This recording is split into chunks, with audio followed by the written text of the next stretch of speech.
Hey, thanks for joining me here in my shop. Look at this. We got another project. Somebody's already done something here. I'm not sure what. I think this might have just been packed up for traveling. So here we are. Rogers Majestic, model number RM503. Shows the tubes. Ooh, 1S5, 1T4, 3V4. Oh, this might be a battery operated radio. The receiver must be grounded to a water well or cistern pipe or to a metal rod driven into damp ground to a depth of at least 6 feet. The wire leading from the ground terminal of the receiver to the grounding pipe should be as short as possible. Wow, okay, man, I don't have anything like that around here. And that's another indication this is a battery operated radio. Okay, what do we got here? We got,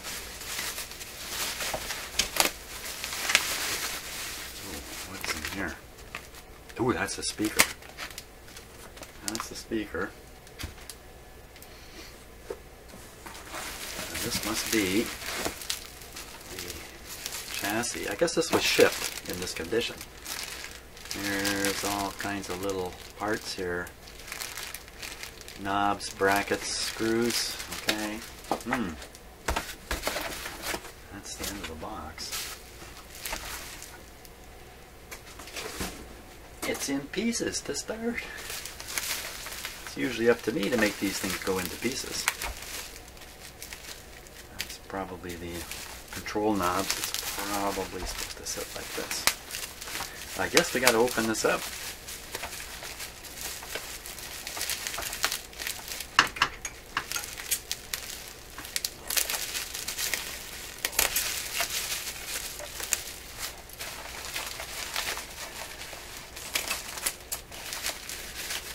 Wow, okay, so if this is a battery operated radio, it probably hasn't been operated since the last time the batteries went dead.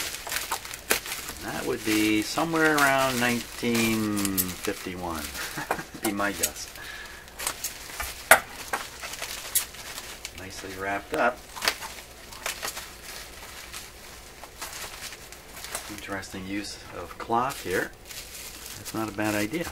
I like it.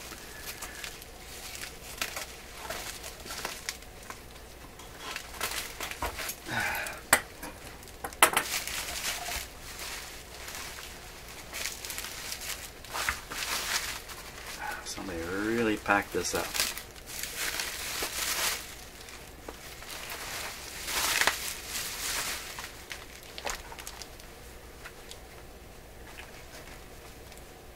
Wow. Wow. Okay, so there's all the battery leads and wires. A little too much tape on here for my liking. Let's see here.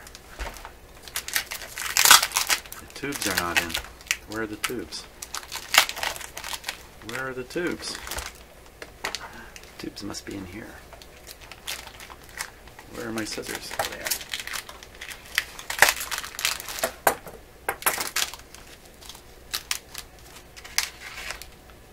There's 1, 2, 3, 4. 1, 2, 3, 4. Ooh, look at that.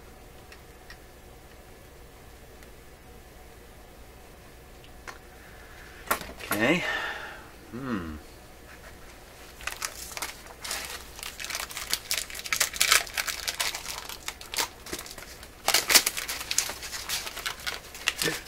There's the pointer. Whoa, whoa, whoa, whoa. What's going on there?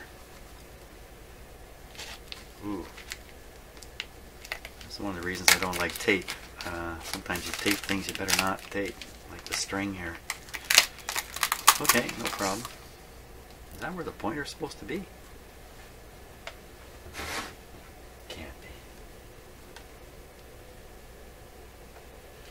be. It's supposed to be running. Must be the kind of pointer that kind of reaches out and fits into the front here, and then there's a plate hiding behind it hiding what's behind it, which is the rest of the radio. So this, I'm sure this isn't in the right spot, and I think it's just been monkeyed in here. So I'm going to unmonkey it. Yikes. I want to bend or reshape that. So I'm going to put this in the safe place over here. It's actually not particularly safe, but now let's get this bottom part off here.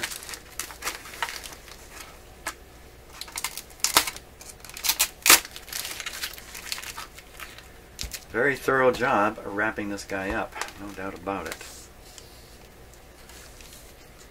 Looks like lots of molded capacitors here. These are a little unusual looking. This whole thing's a little unusual looking. To me. For me. It's a Rogers that was made here in North America. Probably here in Canada. Rogers is a Canadian company. Still exists today, but today they run a huge... They run the major cable system in Canada. I think it's the major one. I'm pretty sure it's the major cable system. Rogers Cable. Pay them lots of money every month.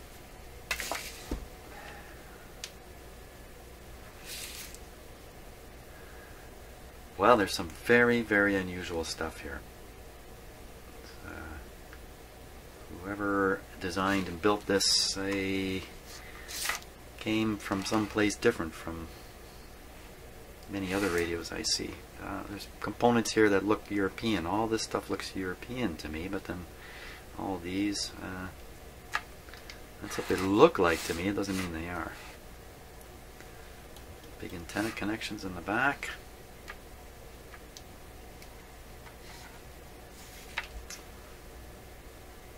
Okay, this capacitor arrangement is really wild. You got strings that feed through little pipes to bring it around. I've never ever seen anything like that. Isn't that something? The string is really dirty down here. It's slipping something terrible.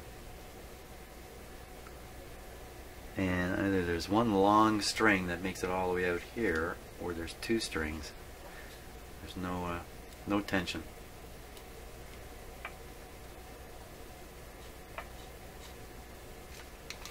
Yeah, there's definite problems with tension. There's the spring. Ugh. Spring is stuck. No spring power coming back. There we go. Got our work cut out for us on this one, that's for sure. Looking forward to it though. Okay, well, as luck would have it, I found the schematic for this radio right off the bat. So let's take a look at that and we'll check it out here. Let's see. So here it is. It's a two-pager. Top one is the schematic. And I looked this over a little bit, and we'll look it over a little bit more. Nice presentation on the switches and the coils here. I think that's really nice presentation. I think if I study that, I might actually figure some stuff out with this particular radio. So what do we got here? We got a 1AC6 mixer tube. See all the grids in there? Mixer tube. These would be the oscillator coils. These would be the antenna coils. There's the antenna connection.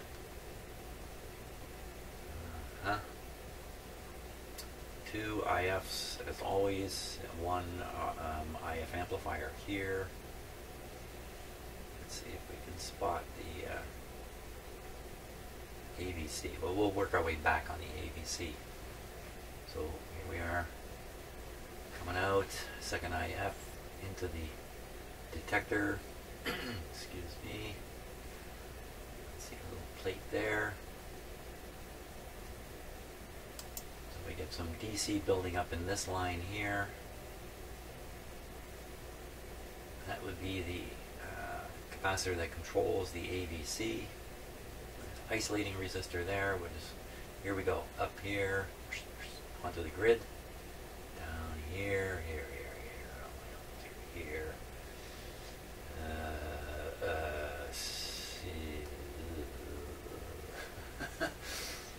Okay. Somehow, I'm pretty sure it should be this grid. It's blocked there, so it's got to be coming. Yeah, it's coming through here. Somehow. Somehow it's working its way through there to the grid of the first two, I'm sure. So that's the ABC line without a doubt. Audio coming down here. Picked off, DC blocked. Audio back through the... it's a little more than a triode here. Pentode. Cotrode. I don't know what that is for. Come over here. That's a 15 volts. Yeah, 15 volts plate voltage here. Isn't that something? That's almost nothing. Wow. 15, really? Okay. Down through here, through the capacitor onto the grid and on out to the speaker. What's this guy? This shielded guy here. Looks like feedback. Feedback.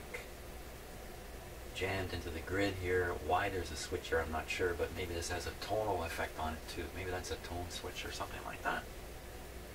S3. Maybe we'll find out what S3 is in a minute. Here's the switch here. The on-off switch is a two-section switch. One switching the heaters at 1.5 volts, and the other switching the B+.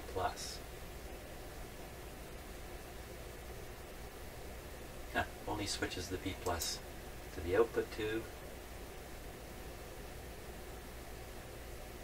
A screen there. Screen there. Here's the B+. Yeah, it switches it all. Oh no, not here. This isn't switched. 85 volts. It says 85 there, it says 90 there. 85 volts. Plate. That's not switched. So, but I guess it doesn't go anywhere, right? This is an open circuit. When this tube is off, this is just an open circuit. So no need to switch it.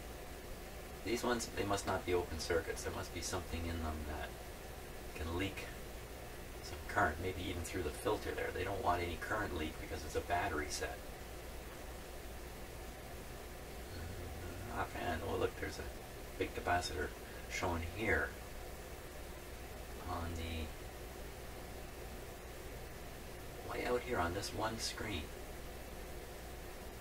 50. That's a 50 microfarad sitting on the screen right here. That's interesting. And this is probably part of, wow, that's 100.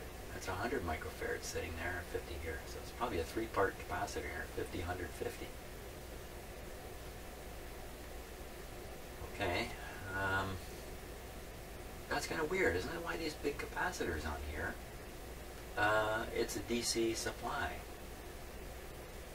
100 microfarad capacitor on a DC supply.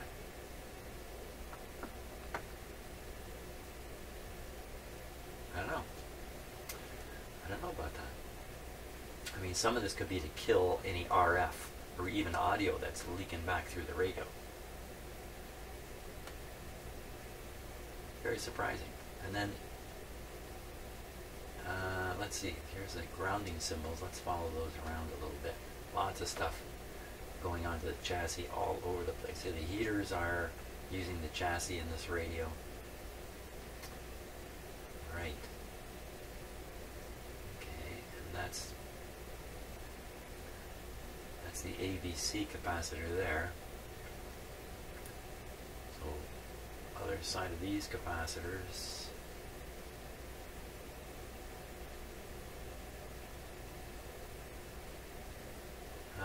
Now these two circuits are not connected. These two supplies are not really connected together in any way, are they? Well, they're connected, I guess, through these ground connections. Sort of. Okay, what else is on the schematic here? So we got this big rotating switch here, which is all this stuff up here, I'm pretty sure. Numbering of switch S2 as viewed from front of set. Okay. Here's the IF coils. Whoops. Here's the IF coils. Antenna coils. Details of coils. Bottom view of chassis showing detail of coils. Antenna coil, oscillator coil. Okay. Don't know if we need to pay attention to that. Here's the battery terminal layout here. You notice the two 45-volt batteries are actually in series to make the 90 volts. Of course, we won't be using batteries. You know what? I do have 90 volts worth of batteries to run this radio. Band lever positions. That's right, those funny knobs we looked at. Intermediate frequency 455. There's what the tubes do. One AC6, one T4, one S. These are all really delicate tubes because of the very low voltage heaters in them. Fool around with this radio and inadvertently you can burn the heaters out real easy. Just ask me how I know that. Okay, whole instructions on how to do the alignment. This unusual thing about this little radio is that it's a 3-bander with 2 shortwave bands. Some detailed instructions here on doing the alignment. Here's a layout. All the coils are marked, everything's marked, capacitors here. Position of the tubes, that's good because the tubes are out right now. Stringing diagram, excellent, look at that. Coils of spring extended to 1.5. See what it looks like? Really pulled out, isn't it? On this diagram anyway. And this radio is a Rogers Majestic RM503. It's identical to the Philips PH102. So it's another case of these manufacturers sharing, selling, rebranding their products with other companies' brands, all this kind of stuff. So there we go. Hey, very good. Excellent information. This chart up at the top here is really, really helpful. If you need to find, let's say, capacitor number 12, there it is. You just come straight down here and you're bound to find it. There it is. C12. So this kind of notation is really helpful. This is a really nicely done drawing. And of course it's coming from Rogers. Of course Rogers was a big radio manufacturer, so he got very, very professional. This is probably drawn by a guy just starting out in the company. A young draftsman probably. Let's see if it's signed. Is there signatures on it anywhere? Well, I don't see any, but they could have been cut off when this thing's been reproduced a number of times here in the modern world. But often you'll find a little title block down here, and in there you can see the initials and names of the guy who wrote it, the guy who checked it, the guy who signed off on it. I like that stuff because I used to be. On all the things I've done, I was also a drafting supervisor in an engineering department for a while, so I like to pick at these drawings a bit. So I think that's great. Hope that came across on the video good. That would be good. That would be a good thing. Now, whoops, that's the wrong button. That's not the right one. There we go. Now, something interesting here. We're looking at the back. Just, again, preliminary basis, just gathering all the information I can. Often I do these things not even on camera. But let's look at the back of this radio here. There is something kind of interesting on it. So just a little bit of information, tube layout, serial number, battery voltage, the kind of things you need to know to operate this radio. Distributed by Rogers Majestic. And notice it doesn't say manufactured by. 1940, 1950, what's that? Oops, got my fingers away, don't I? 1956. Toronto, Montreal. Where this was actually built, though, is an interesting question. Now, before you can plug in electrical equipment back then, you had to get a certification from the power company. Here it is here. And I think the interesting thing, like this is 1958. See the 850? I think it's 1958, in fact, that this was made. Hey, I was already on the planet at that point. Well, this number's done. A3.253. 58 dot. Now, doesn't that sound like something modern to you? So we see everything we think is happening in the modern world. I'm talking about the use of these dots instead of dashes. And there it is. Being used by Rogers back in 1958. What's that? 40, 50, 60 years ago? Ooh, ooh, ooh. So, next step along the way, I think we got to take a look at these vacuum tubes and make sure they are the correct ones. How could they not be? But we need to take a look at them, and we may want to test them.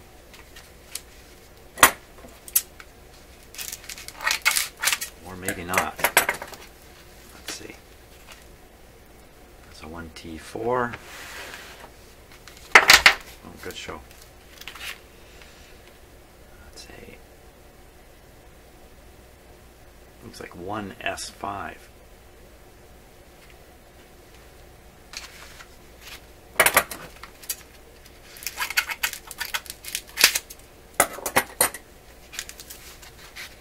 Ooh, what's happened to this one? Oh my gosh, look at the pins on it. Oh, can you see that? Probably not. I'll show you that close up in a second here. Oh man, that's bad news. Wow, I don't know what happened to it. Okay, so here's this one. 1AC6. Yeah, here. Let's go back and take a look at this. Look at this. Yow. What happened? What happened to this thing? Holy smoke.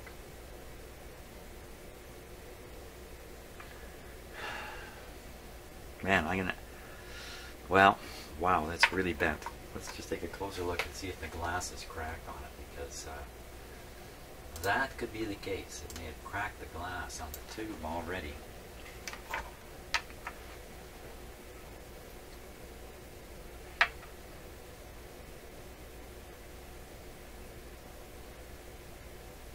What happened to these? Oh my gosh, they're just bent in every direction.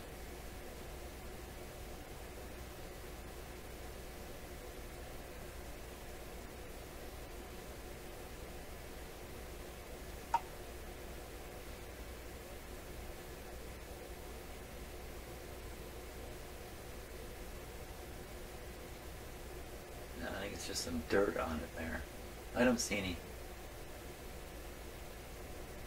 cracks, and there's no white in the tube, so. But I'm gonna have to straighten those out. Now I got a pin straightener, but believe me, you can't start them. you can't plug that into a pin straightener. One of my tube testers has a pin straightener. I think it does anyway. Any socket is a bit of a pin straightener. Ugh. Well, okay, let's straighten them out. Oh my gosh.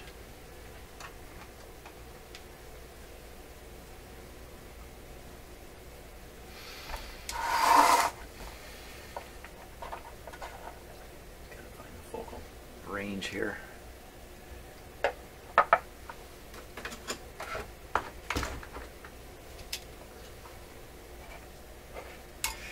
Well, I don't know how anybody else does it. This is what I do. Just grab them. And don't grab them too close to the bottom. You want to leave a little bit of space there because your tool is gonna move around. And I just very gently straighten them out.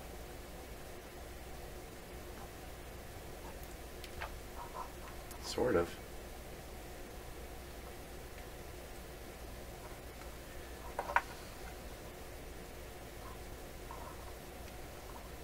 Just squeezing them in the pliers can remove some of the bend too. And you only get, like a lot of things, you only get so many shots at this before you wreck it. You don't want to be bending them and bending them and bending them. Oh boy. Holy smokes. I'm also working the tool to try to put the least amount of strain at the glass. Oh! Well, I think we know the story.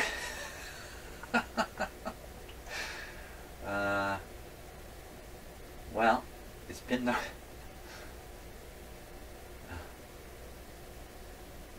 I don't know, it's pin number 1, nothing on this tube? Wow. It is now, isn't it? What tube is it? Which tube is it? Where's the name? On here. That's a... Oh, there we are.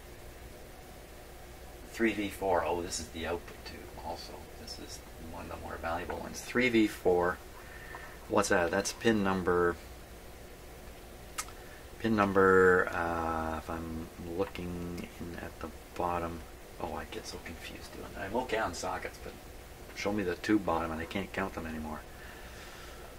It's be coming down. So this will be the last. This will be pin number 8. 1, 2, 3, 4, 5, 6, 7. Pin number 7. The last pin. Pin number 7. So 3V4. Pin number 7. Okay. Let's see. 3V4. Pin number 7. I think I might have a 3V4. But it's going to be in my general tube pile. I'm going to have to dig deep to find it. Maybe it's time for me to settle out all my low voltage tubes. 3V4. Hey, it's circled.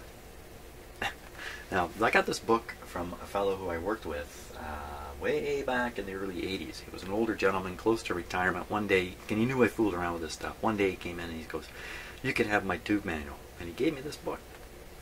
Excuse me, and boy, have I ever made use of it. These books, and if you're going to get into this stuff, get one of these. Doesn't necessarily have to be the RCA receiving tube manual. It can be in other companies, but get one. These things are so full of information. They are really dense. So they're good for people like me, because I'm also really dense. Okay. Pin number 1. Pin number 1 is a heater pin. Pin number 7. That's the one I'm really interested in. Heater pin. Look at that. It's a center tapped heater. Center tapped heater and the center tap. You can't see this at all, can you? Yeah, you're not going to be able to see that. I often show the schematic in the camera like I do, but it's not possible to be seen. So I'm going to, let's take a look at this. Give you a better look at it.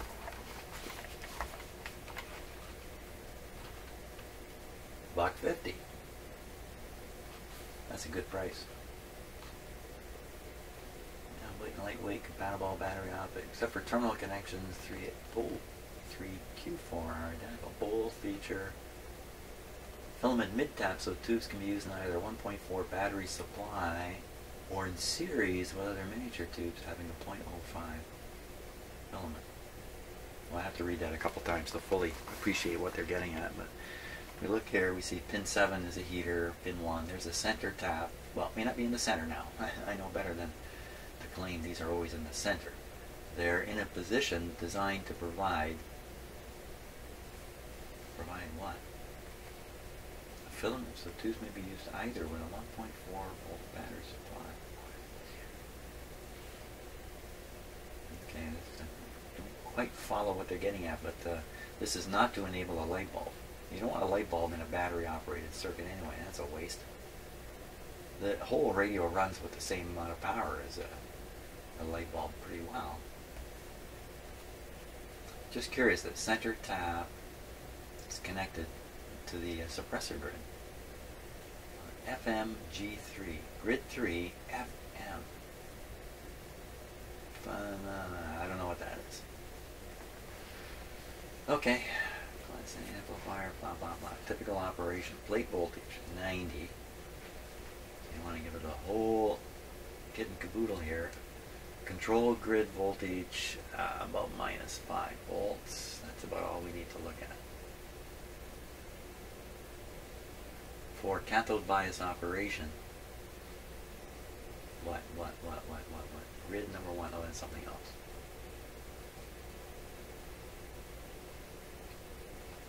Mounted in any position, blah blah blah. Voltage across the 1.4 volt section of the filament should not exceed 1.6. Well, let's read this, because the risk here with this radio is doing damage to the filaments in the tubes without even knowing it. And it's all over and done with before you know what hit you. So I just changed the focus there so we can read this a little bit better. Type 3V4 requires miniature 7 contacts. The filament power supply may be obtained from a dry cell batteries, from storage batteries, or from a power line. Well, not in this case. With dry cell battery supply, the filament may be connected either directly across a battery rated at the terminal potential, 1.5 volts, or in series with the filaments of similar tubes across a power supply consisting of dry cells in series. In any case, the voltage across each across each 1.4 volt section of the filament. Okay, so I get the picture. You can put that filament, you can wire the filament in series and forget about the center tap, and put that in series with other tubes. See, like this tube requires more power. It's got to have more power than the other guys. So that's why they're trying to figure out how to ram more current through the heater so it can provide more current for the other tubes. In this radio, though, they're all in series. Weren't they? Weren't they all in series? Were they not all in series? Were they not all in series? Where are they? Where'd they go? Wait a minute, I thought that was shown clearly in the schematic. Well, they're not in series. These are all... Oh, look at that. Okay, so here it's quite clear what's going on when we look at this one. So these are all picking up 1.5 volts. I'm pretty sure all these terminals getting 1.5 volts. This one's getting 1.5 volts, and it's as if it's got two heaters in it. Two 1.5 volt heaters. One there, one there. So that's how this guy ends up with, in effect, double the heat power, because he's going to ram a lot of current through here. You need this heating power. These are really light on the battery. In fact, these tubes, unlike any other vacuum tube I know of, these things are ready to go instantly. And see how there's no cathode. There's just the heater itself. And you can see the... where can you see it? Where can you see it? So here's the cathode connection. Cathode is grounded via the heater. Right here, right here, right here, right here. On this. So the reason they do this also is to not waste energy trying to transfer heat from a heating element onto a metal cathode. They use the heater directly. So consequently, these things conduct the moment you hit the switch. The radio's on. It's instant on.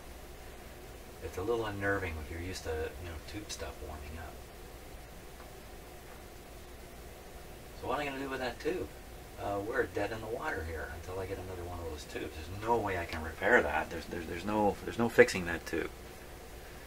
3V4. I'm going to have to go hunting. Well, I'm going to do that a little later in the day. We must be able to do some more cool stuff here, even as it is.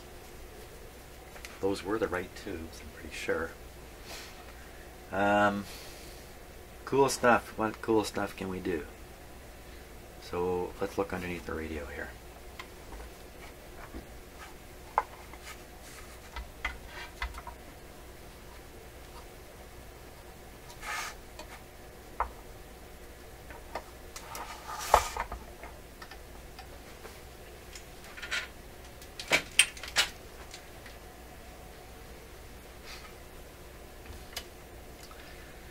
Okay, I did glance at it before. I'll take a little bit of a closer look. 2, 3, 4 molded capacitors. These look pretty good, like this capacitor is wrapped in plastic pretty tightly. They might be okay, I wouldn't jump in and start changing any of this stuff. No way. Again, make a mistake in this radio, burn the filaments out before you know it hit you. Got some numbering written up there. 522. Somebody wrote 522.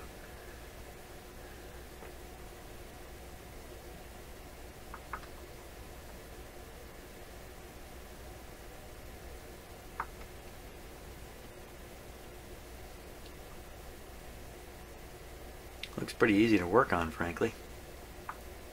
I don't see anything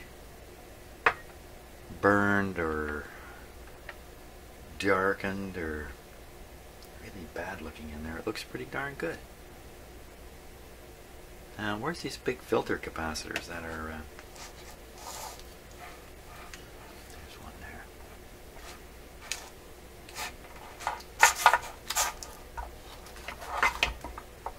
So here's the bottom of it here. Well, it's only got 2 terminals. 1, 2. 2 terminals there. 2 terminals.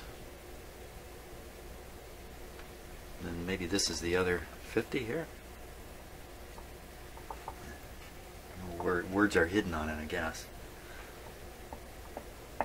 Goes to the chassis.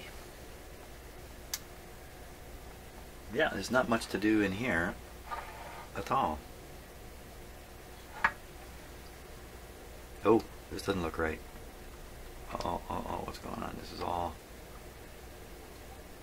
That's supposed to be loose like that? Not completely loose.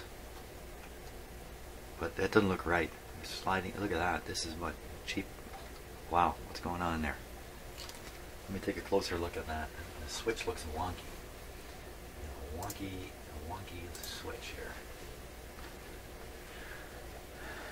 Okay. Check it out. I can just move it around. Normally these are really fixed in place. Is there not some fixer? What's fixing it and what's holding it down?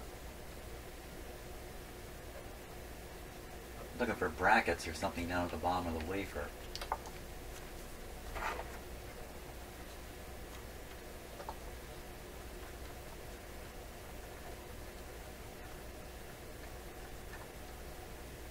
It's kind of jammed in a slot down there.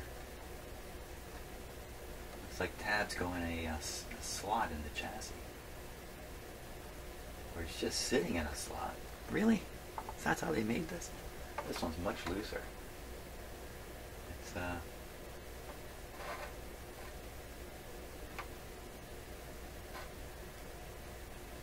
broken. It's broken. Look at it. It's broken. The tang is broken off. Wow. Mechanical problems. That's what happens with these guys. They suffer mechanical failures. Wow. Now, how would that happen?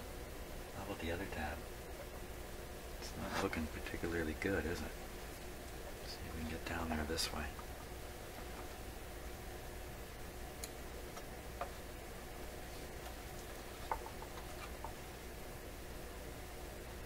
Come on. Where are you, tab? It's not broken, but it's breaking. It's breaking. Oh. So it could be, you know, yeah. This is a, I tried moving this earlier and I couldn't move it. Let's try it now. I'm just grabbing on the control here. I'm going to turn it. We'll watch what happens.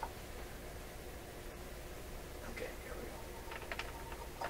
Well, it's still moving fine. The other wafer.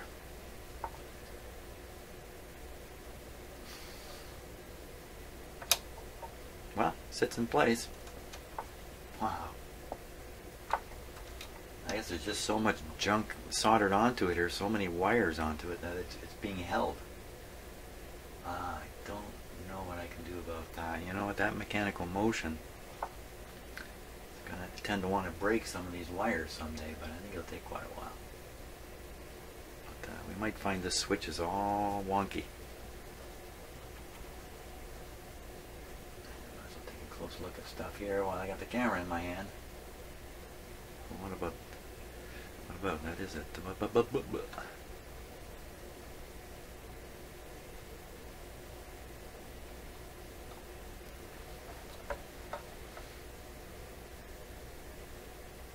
See, it's nice and clean. Why was that tube? Why were those tube pins so pushed like that? Now, let's just think about this for a minute. If I were packing up my radio, I pulled the tube out of the socket, and then I wrap it up in that styrofoam, and that would be the end of it. If somehow in that process I looked down and the tube pins were all splayed out like that, I think I would bend them back and then wrap it up. So this thing has come to me the way it is. When I unwrap it, there's the tube all knocked wonky. But it's just been in a box, all protected. How can you possibly explain what happened to that tube? Which ultimately was its demise, too. See, those are nice looking capacitors. They look Plasticil, made by TCC, Plasticil. Yeah, so if they name this Plasticil, what they're trying to say is, look, our capacitors are really well sealed. These ain't your normal paper capacitors. Buy ours at an extra 2 cents a piece, and you won't have to replace them in 2016. That was the selling point of it. Just wandering around, looking around, trying to spot anything else that might be curious or interesting. What a mess of wires through there. That's the back of the switch. Wait a minute, there's supposed to be more terminals, aren't there? Well, there they are down there, way down at the bottom. Big honking capacitor right on it there. Hey, what's going on there?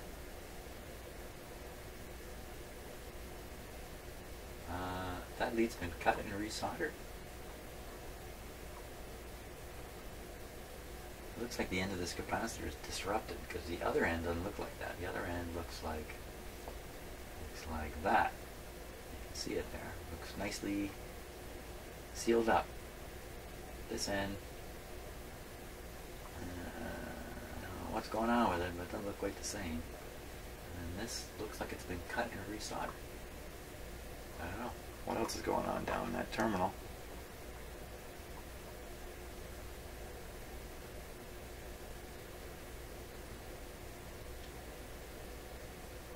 I don't know. Who knows?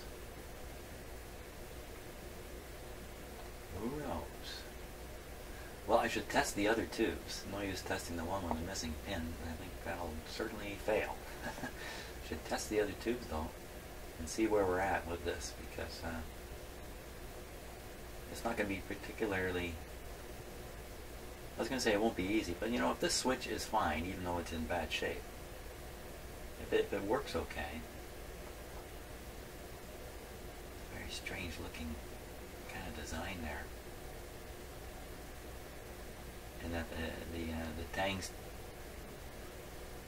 don't come straight down from the terminals, they're kind of swept over.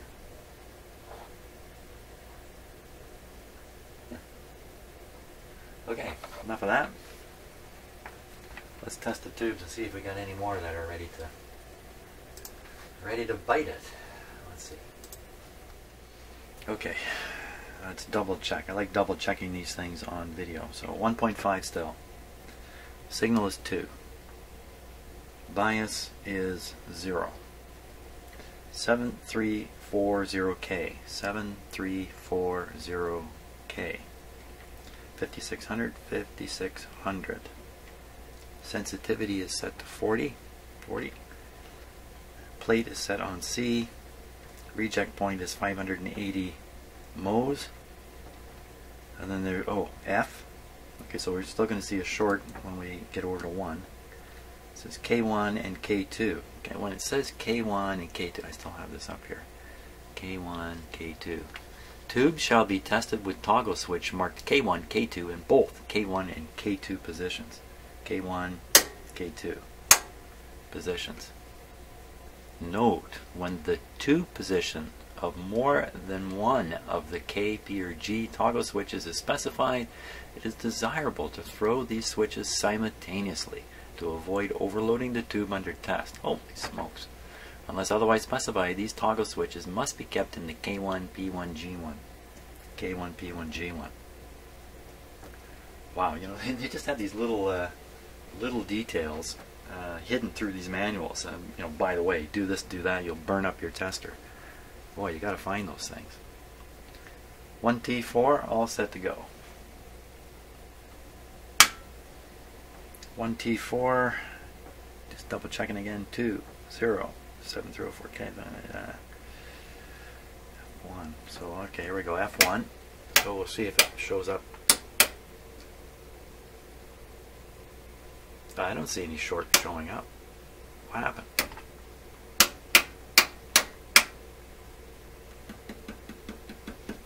What happened there? So 1T4. 1T4. You can't look at these tubes to see if the heater's going. You can't feel any heat in them ever. Well, maybe in the long run, but they produce so little power. 7 3 4 0 K 5600. Just double checking everything here. 40 C.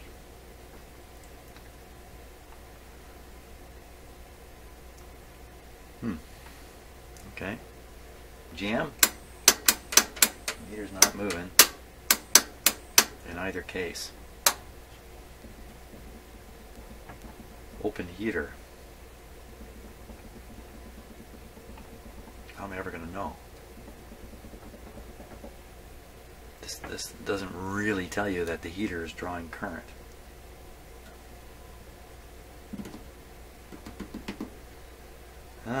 Well, we may have a blown tube here with a bad heater.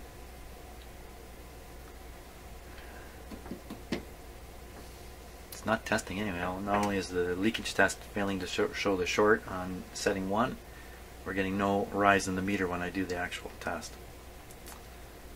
1T4. Okay, this guy is a 1S5. 1S5. 1S5. Here, I'm just going to leave the camera running. 1S5, 2-part tube. Signal 2, bias nothing. 70043, 70043. 56, sounds familiar, 5600. 41. C. 1S5. 1S5.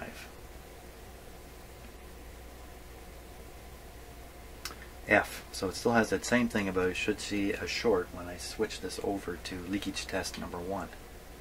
Pop this in. Okay. Wingo. There she goes. Jam test. Looks good. What's it supposed to come up to? 410. So 410 puts it just around my finger there. And it's above by a fair bit. So now we switch to D. Oh, because the diode now, so they put a D on this control, but there is no D setting. You're just supposed to know when there's a D there, it means diode. Bias doesn't matter. 70300. 70300.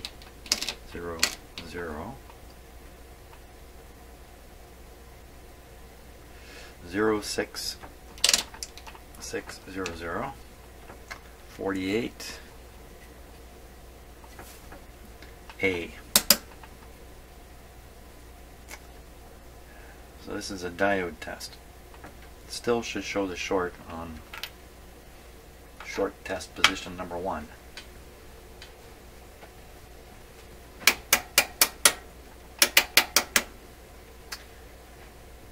Diode. Test fine. So we have 2 tubes testing fine, and 2 that are one that's broken and one that's showing up as a dud. That's the broken one. This is the one that's a dud. 1A. No, I can't test the 1AC6. Wait a minute. Wait a minute. I've confused myself already. Okay, I'm going to take a moment to unconfuse myself here. Okay, so we've got one proven good tube. We've got one no good because we've got a pin broken We got one that's testing as if it has an open filament. And we have one I've been unable to test. A 1AC6, and that's definitely the tube the radio is calling for. But I haven't been able to find any way to test it yet. I'll have to look in my other tester. My older tester can have newer information. I got some newer information off the internet for settings for newer tubes. So this one may be included. In fact, my older tester may work. So far, this is the only good one. Known good one. 2 known bad ones. And a question mark. Not off to a good start here. Okay. I'm going to investigate. See if my other tester will test it. Okay, let's see what we can find here on... I thought I'd let you see how I do this actually. One of these files here. Here we are. Roll chart. European. I think this is the one I want to look at. Additional tube data. 966. American, I never noticed this. American Lochthal 4567 pin and sub-miniature base type tubes. Well, that's Ajax, Ontario. So here we are. 1AC6. That's what I'm looking for, isn't it? 1AC6. So there it is. So I've got the settings to test a 1AC6. Oh my gosh, look at that. What am I reacting to? The 1AC5 you would think would be very similar to a 1AC6. At least I would. The numbers are almost the same. The 1AC5 is a 1.1 volt tube. I didn't even know that. I thought all these number 1 tubes were 1.5 volts. Yikes! Oh man. They're all over the map. Some are 1.5, some are 1.1. Wow, lesson learned right there. Here's a 1A6. It takes 2 volts. Wow. There's a whole bunch of 1 tubes that take 2 volts. Okay, wow, big lesson there. I thought they were all good for 1.5 is what I thought. Man, and these things, like the reason I'm reacting is because you put the wrong voltage on these little filaments and they're gone. Bye bye. 1AC6. So we can do a 1AC6 anyway. So I'm going to get out my old tube tester here. I'm not just going to keep the video rolling. And you might say, Jim, why do you keep the video rolling? Because of the oops, that's not going to work well. Because of the savings I get at the video production end. So yeah, savings in time. Now it turns out this Stark tester, which is a well-known, there's many of these in the world, 966. This is one of the older ones, and I can tell because of the kind of tweed covering on it. Indicates this is one of the older ones. Just how old that would be, I don't know.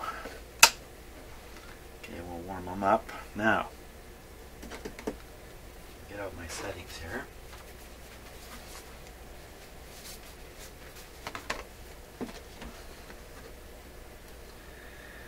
One AC6.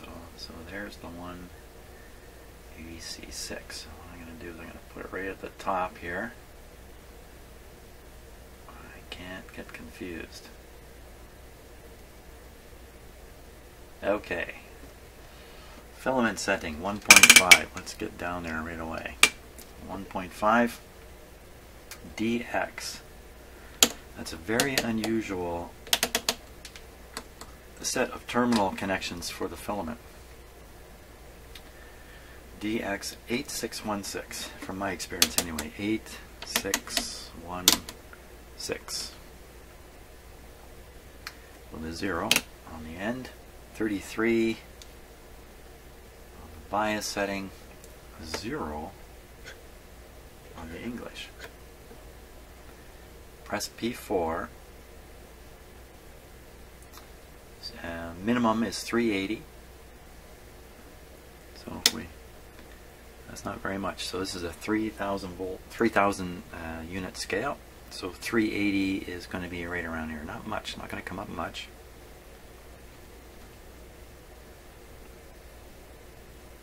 I think we're set. Let's double check. Always double check. Start right with the tube. 1 AC6. 1 AC6, no doubt about it. 1.5, most important setting. Got it right. DX.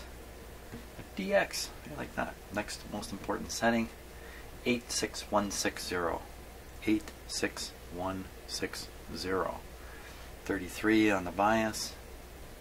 0 on the English. P4 is the magic button for this one.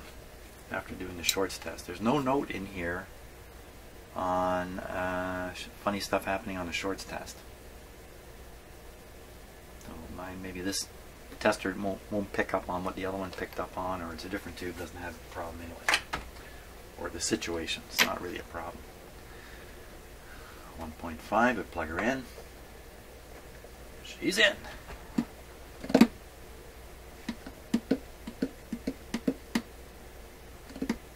Okay, instant heating up tube, so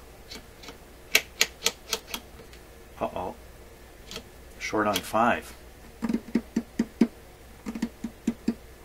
How much you want to bet that short indication on 5 is the same as the short indication on 1 on the other tester?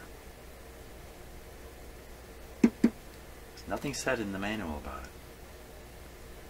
Okay, though, the problem with testing a shorted tube is it puts a risk to my tester itself.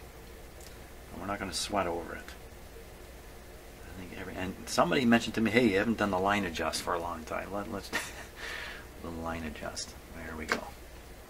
Okay, here we go. Ooh, it's a nothing. It's a nothing.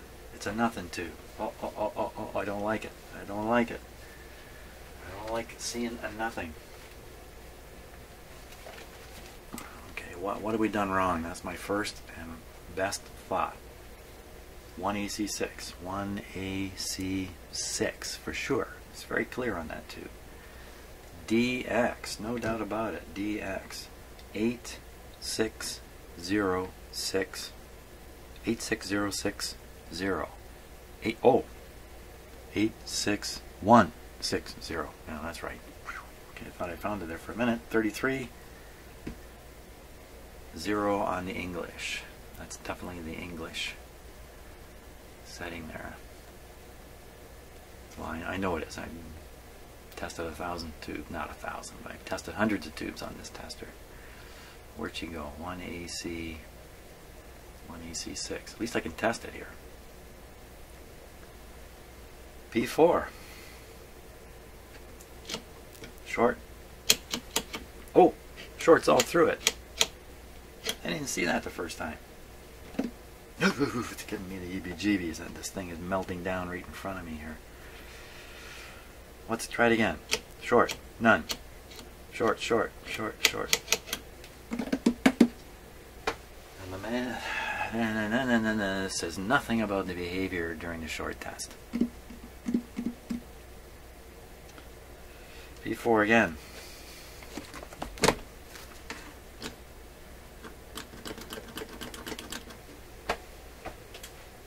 I can only conclude it's dead. That's, you know. Bye. Tube tester that leaves you with question marks afterwards. I think we'll have to consider it certainly a problem too. So I got 1 out of 4.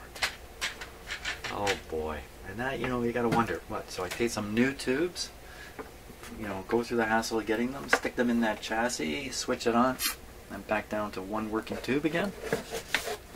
Is that where we're going to go? I am very sensitive about these tubes because I've blown by accident a whole set of 5 or 6 of them at once. Boom, gone. And in another radio I repeatedly blew the same tube 3 times because I didn't understand what was going on with these tiny filaments. There's even a particular radio that you pull one of these tubes out. Now, I probably got the story a little bit wrong, but at least it should, you know, turn on the warning lights. You pull the tube out. When you go to put it back in, you'll blow the tube because there'll be a capacitor holding a charge. Something like that, and some story like that. Like you don't even get the set plugged in, and you're already blowing the tube in it. So that's why I'm so sensitive about these number one tubes. And I don't think they're the most, well, I don't know their level of scarcity, but I imagine they have a bit of a premium in their price. So wow. What to do now? What to do now? Cheapers, I don't know.